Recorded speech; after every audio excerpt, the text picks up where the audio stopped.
ఇక బెజవాడకు విజయవాడ ఉత్సవ్ జోష్ వచ్చేసింది. కాసేపట్లో ప్రారంభం కాబోతున్న విజయవాడ ఉత్సవ్కి బెజవాడ వెలుగు జిలుగులతో ముస్తాబైంది. తెలుగు సంస్కృతి సంప్రదాయాలు ప్రతిబింబించే విధంగా మైసూర్ దసరా ఉత్సవాలను తలపించే విధంగా నిర్వహిస్తున్న ఈ వేడుకను మాజీ ఉపరాష్ట్రపతి వెంకయ్య నాయుడు, మంత్రి లోకేష్ మరి కాసేపట్లోనే ప్రారంభించబోతున్నారు. ఒకవైపు పండగతో ఆధ్యాత్మిక భావం, మరొక వైపు విజయవాడ ఉత్సవ్ తెచ్చిన శోభతో ఎటు చూసినా కూడా ఉత్సాహమే ఉట్టిపడుతోంది.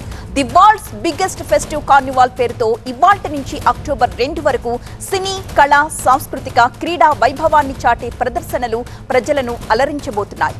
ప్రతి ఒక్కటి కూడా కనువిందు చేసే విధంగా 11 రోజుల పాటు కన్నుల పండుగగా జరగబోతోంది విజయవాడ ఉత్సవ్. కృష్ణానది పక్కనే ఉన్న పున్నమి ఘాట్ వేదికపై దాండియా నృత్యాలు, live bands, classical entertainment, food courts, laser show, water sports, drone షోలు ఉంటాయి. ఇక గొల్లపూడిలోని ఎక్స్పో మైదానంలో అమ్యూజ్మెంట్ పార్కులు, global village, expo, food courts, markets, open air theatre, ప్రముఖ గాయకుల లైవ్ మ్యూజిక్ కూడా అలరించబోతున్నాయి. మా ప్రతినిధి శివకుమార్ సిద్ధంగా ఉన్నారు లైవ్ లో. శివకుమార్, మరి కాసేపట్లో ప్రారంభం కాబోయే ఈ విజయవాడ ఉత్సవ్ కి సంబంధించి అన్ని ఏర్పాట్లు కూడా పూర్తయినట్లేనా? ఎన్ని గంటలకి అక్కడ స్పెషల్ గెస్ట్స్ చేరుకోబోతున్నారు? గతంలో ఎప్పుడు కని విని ఎరగని విధంగా అయితే ఈ ఉత్సవం జరిపేందుకైతే భారీగా ఏర్పాట్లు చేపట్టారు. ఎంపీ కేశినేని చిన్ని ఆధ్వర్యంలో ఇప్పటికే అన్ని ఏర్పాట్లు కూడా పూర్తయినటువంటి పరిస్థితి. ప్రభుత్వ యంత్రాంగం కూడా ఇక్కడ తీసుకోవాల్సినటువంటి అన్ని చర్యలు తీసుకుంటూ ఉన్నారు. మరి కాసేపట్లోనే అంటే ఈరోజు సాయంత్రం 6 గంటలకు మాజీ ఉపరాష్ట్రపతి వెంకయ్య నాయుడు, మంత్రి నారా లోకేష్ చేతుల మీదుగా అయితే ఈ విజయవాడ ఉత్సవ కార్యక్రమం అయితే ప్రారంభం కానుంది. దీనికి సంబంధించి ఏర్పాట్లు కూడా దాదాపు పూర్తయ్యాయి. ప్రస్తుతం ఇక్కడ ఉన్నటువంటి పరిస్థితిని కూడా చూడొచ్చు. భారీ సెట్టును కూడా ఇక్కడ ఏర్పాటు చేశారు. మొత్తం 5 ప్రదేశాలలో ఈ ఈవెంట్ అనేది జరగబోతుంది. దీనికి సంబంధించి మొత్తం భారీగా ఏర్పాట్లు చేపట్టారు. ఇప్పుడు ప్రస్తుతం అయితే పున్నమి ఘాట్ వద్ద మరి కాసేపట్లో మాజీ ఉపరాష్ట్రపతి వెంకయ్య నాయుడు చేతుల మీదుగా అయితే ఈ విజయవాడ ఉత్సవం అనేది ప్రారంభం కాబోతుంది. దీనికి సంబంధించినటువంటి ఏర్పాట్లు కూడా ఇప్పటికే పూర్తయినటువంటి పరిస్థితి.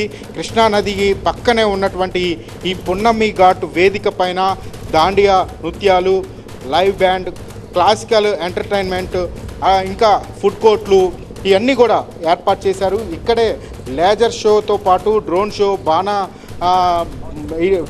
దీపావళి లాంటి ఉత్సవాలు ఇవన్నీ కూడా జరిపేందుకైతే ఇక్కడ భారీగా ఏర్పాట్లు చేసినటువంటి పరిస్థితి. ఇక్కడ ప్రస్తుతం మనం చూస్తూ ఉన్నాం.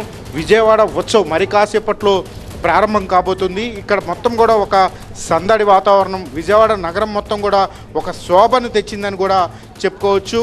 ఎంపీ కేశినేని చిన్ని ఆధ్వర్యంలో జరుగుతున్నటువంటి ఈ ఉత్సవాలు కూడా మరింత ఘనంగా జరిపించేందుకు కూడా అన్ని ఏర్పాట్లు చేసినటువంటి పరిస్థితి కనపడుతుంది. విజయవాడ నగరంలో హెలీ రైడ్తో పాటు ఇలా సాంస్కృతిక కార్యక్రమాలు, అనేక కార్యక్రమాలు ఏర్పాటు చేశారు. గొల్లపూడిలో ఉన్నటువంటి ఎగ్జిబిషన్ గ్రౌండ్లో ఎగ్జిబిషన్ సంబంధించినటువంటి ఏర్పాట్లు చేసిన నేపథ్యంలో విజయవాడ ప్రకాశం బ్యారేజీ ఏరియా మొత్తం కూడా ఒక శోభ సంతరించుకుందని చెప్పుకోవచ్చు. ఒకవైపు అమ్మవారి ఉత్సవాలు, మరోవైపు విజయవాడ ఉత్సవం అనేది ఈ నగరంలో మరింత శోభ తెచ్చిందని చెప్పని నగర వాసులు చెప్తున్నారు. ఈ ఉత్సవం ఎంజాయ్ చేసేందుకైతే నగర ప్రజలైతే ఎంతో తిలకిస్తూ వాళ్ళ యొక్క ఈ ఉత్సవాల్లో పాల్గొనేందుకైతే ఎంతో ఆసక్తి చూపిస్తున్నటువంటి పరిస్థితులు కూడా ఇక్కడ కనపడుతున్నాయి. మరి కాసేపట్లోనే ఈ యొక్క ఉత్సవం కూడా ప్రారంభం కాబోతున్నటువంటి పరిస్థితి అయితే ఇక్కడ కనపడుతుంది.